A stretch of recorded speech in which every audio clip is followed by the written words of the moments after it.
आजकल के लोगों को हस्बैंड का नाम लेना अच्छा लगता है।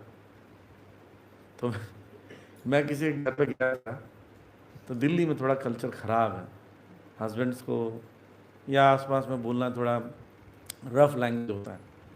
उनके घर पर गया तो फैमिली थी, सिंपल फैमिली, उन्होंने मुझे भी बोले प्रसाद ले लीजिए। तो मतलब वो अपने हस्बैंड भी हैं, उनको सब साथ में पालेंगे, मैं अकेले पाऊँगा क्या, बुलाओ। तो अपने हस्बैंड को बुला रही, मुकेश खाना डाल दो। मतलब ये ऐसा लग रहा है किसी कुत्ते उत्ते का नाम रखा है, खाना डाल दूँ उसको बोरे से, क्या जा मोती इधर आ खाना डाल दूँ, ऐसा लग रहा। तो मैं पहले सोचा ये किसको बुला रही, बेटे को बुला रही है, किसको बुला रही है, कि पति जी वहाँ पर आए।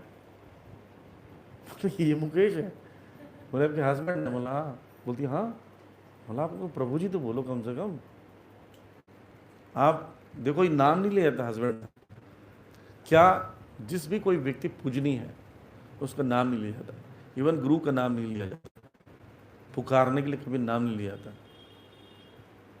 तो जैसे कोई व्यक्ति है उसको प्रभु जी बोल सकते हैं, माता जी बोल सकते हैं, क्योंकि दूर से पुकारा नहीं जा सकता गुरु को।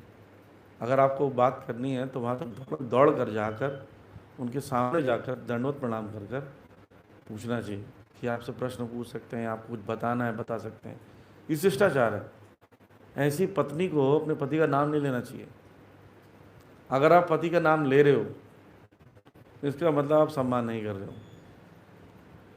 और याद रखना, मैं एक चीज़ बता दूँ, यहाँ पर बैठे हैं पति पत्नी दोनों को, पूरा समझ लीजिए अच्छे से। शास्त्र भी बताते हैं ये साइकोलॉजी होती है। ह्यूमन साइकोलॉजी में मेन साइकोलॉजी वेमन साइकोलॉजी होता है। मेन साइकोलॉजी क्या होता है, मेल ईगो होता है। मेल ईगो में उसको केयर से, लव एंड केयर से ज़्यादा रेस्पेक्ट चाहिए। याद रखना, जो अपने हस्बैंड को स्त्री रेस्पेक्ट देगी ना, वो हमेशा खुश रहेगा। उसको लव एंड केयर ज़्यादा नहीं चाहिए, थोड़ा बहुत केयर, जो घर की चीज़ों को अरेंज करना, वो सब चीज़ें चाहिए होती, लेकिन मूल चीज़ उसको रेस्पेक्ट चाहिए। ये आधा इंग्रेडिएंट है, इनबिल्ट है, ये मेल ईगो है। और ये सेटिस्फाई नहीं हो, घर में लड़ाई होगी।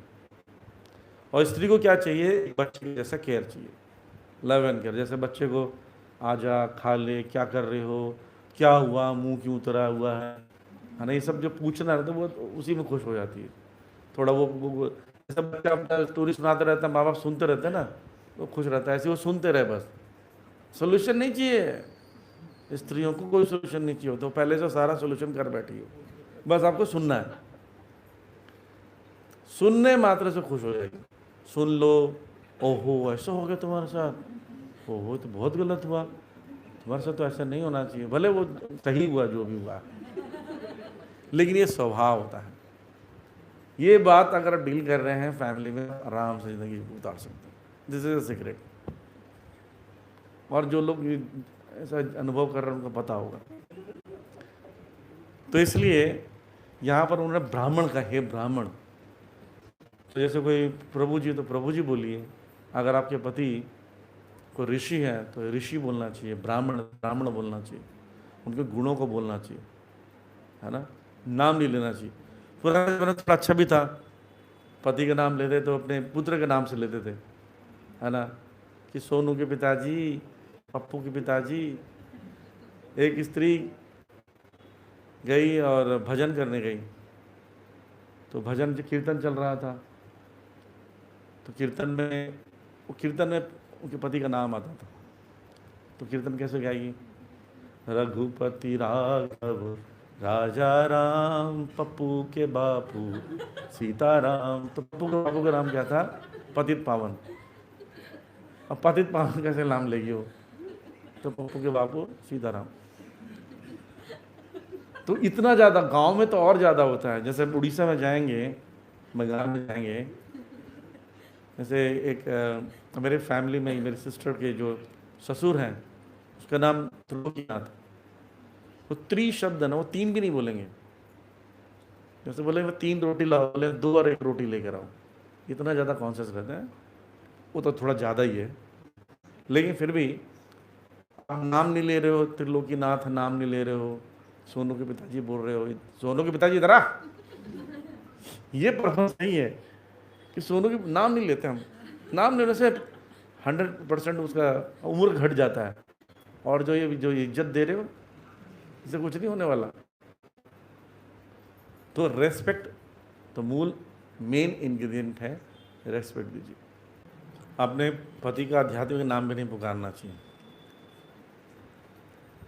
ऐसे कोई नाम पूछे आपके पति का नाम क्या है तो वो बता सकते हैं, लेकिन पुकारने के लिए, रेस्पेक्ट के लिए नहीं पुकार देते, है ना।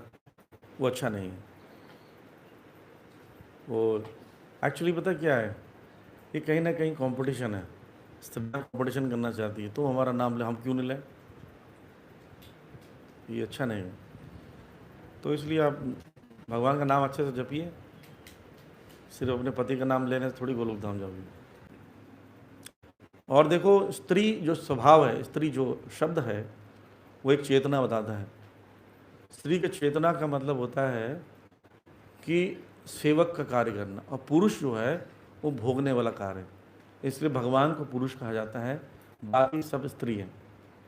जितनी भी आत्माएं हैं सब स्त्री हैं। इसलिए जीवात्मा जब भगवान की सेवा करते हैं तो खुश रहते हैं। पुरुष भोगता है, इसलिए भगवान ही भोगता है, भगवान ही पुरुष। और लेकिन अगर अब बद्ध स्थिति में है, बद्ध स्थिति में पुरुष योनि में, कोई स्त्री योनि में, पर स्त्री योनि सोच रही मैं भोगता हूँ, तो वो दुखी रहेगी। पुरुष अगर सोचता है मैं स्त्री हूँ, तो वो दुखी रहेगा। तो ये स्वभाव है, उस स्वभाव के अनुसार कार्य करना चाहिए। बद्ध अवस्था का भी एक नियम होता है, उसमें भी बद्ध अवस्था में भी आप उस बद्ध अवस्था में भी नॉर्मल रह सकते हैं। सफरिंग होगी पर ज़्यादा नहीं होगी।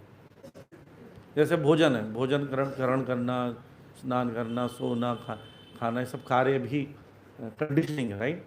शरीर को भूख लगती है, शरीर को निद्रा आती है, कंडीशनिंग है। लेकिन जब इसको नियमित रूप से करते तो शरीर भी स्वस्थ रहता है। लेकिन जब आप इसको उटपटांग खाते हैं, पशुओं के जैसे, कभी बर्गर पिज्जा कहीं भी खाए, टॉयलेट लगा, शौचालय में चले, कहीं भी चले गए, तो ये पशु करते हैं, तो आप अस्वस्थ हो जाते हैं। Lifestyle, bad lifestyle. Similarly family में के रूल्स अगर आप अच्छे से पालन करते हैं, कंडीशन होने के बाद भी लड़ाई झगड़े कम होंगे। इसलिए बोली, हे ब्राह्मण, मैं आपके परामर्श को स्वीकार करती हूँ।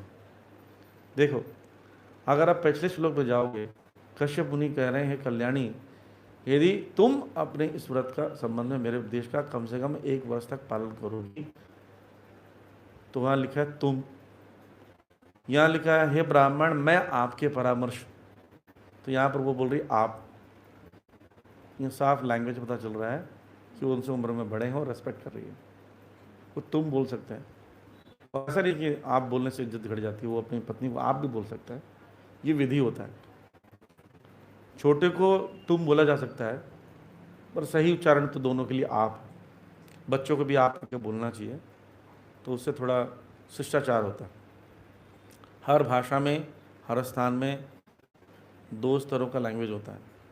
एक होता है सभ्य, इंडियन लैंग्वेज कहते हैं उसको, जिसमें लोग सभ्य बात करते हैं बच्चों से भी।